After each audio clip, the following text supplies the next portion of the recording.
కడప అల్మాస్పేట హిందూ ముస్లిం అల్లర్ల కేసులో ముందే సమాచారం ఉన్నా పట్టించుకోలేదనే కారణంతో కడప 2 టౌన్ సీఐ ప్రసాదరావుపై వేటు పడింది. ఈ ఘటనపై తీవ్రంగా స్పందించిన జిల్లా ఎస్పీ నచికేత్ విశ్వనాథ్ సీఐ ప్రసాదరావును తక్షణమే 2 టౌన్ నుంచి పులివెందుల ట్రాఫిక్ విభాగానికి బదిలీ చేస్తూ ఆదేశాలు ఇచ్చారు. శాంతి భద్రతల విషయంలో అస్సలు రాజీ పడేది లేదని, తప్పు చేస్తే ఎవరినైనా వదిలేది లేదని ఈ బదిలీ ద్వారా ఎస్పీ గట్టిగా హెచ్చరించారు. రాష్ట్ర వ్యాప్తంగా పెద్ద సంచలనం సృష్టించిన ఈ అల్లర్ల తర్వాత జిల్లా ఎస్పీ దీనిపై లోతుగా అంతర్గత విచారణ జరిపించారు. ఈ విచారణలో ఈ గొడవలు అప్పటికప్పుడు జరిగినవి కావని, దీని వెనుక ఒక పెద్ద ప్లాన్ ఉందని తేలింది. ముఖ్యంగా ఈ అల్లర్ల వెనుక స్థానిక వైసీపీ నేతల ప్రేరణ, హస్తం ఉందని స్పష్టమైంది. అల్మాస్పేటలో 2 వర్గాల మధ్య గొడవలు జరిగే అవకాశం ఉందంటూ ఇంటెలిజెన్స్ అధికారులతో పాటు స్థానికులు కూడా సీఐ ప్రసాదరావుకు ముందే చెప్పారు. అంత క్లియర్ గా సమాచారం ఉన్నా కూడా స్థానిక వైసీపీ నేతల నుంచి వచ్చిన రాజకీయ ఒత్తిళ్ల వల్లే అక్కడ అదనపు పోలీసులను పెట్టడంలో గాని, గొడవలు చేసే అవకాశం ఉన్న వాళ్లను ముందే అదుపులోకి తీసుకోవటంలో కానీ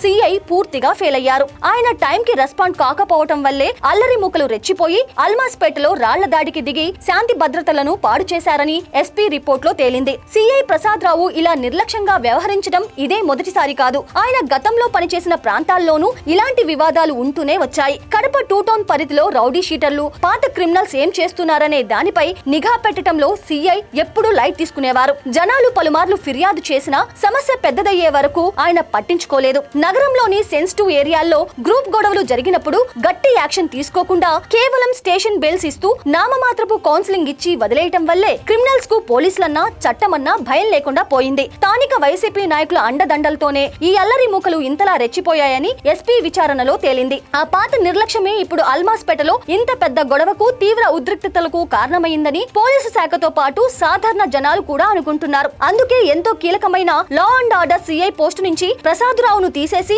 లూప్ లైన్ లాంటి పులివెందుల ట్రాఫిక్ విభాగానికి పంపటం డిపార్ట్మెంట్ లో ఒక పెద్ద శిక్షగా మారింది.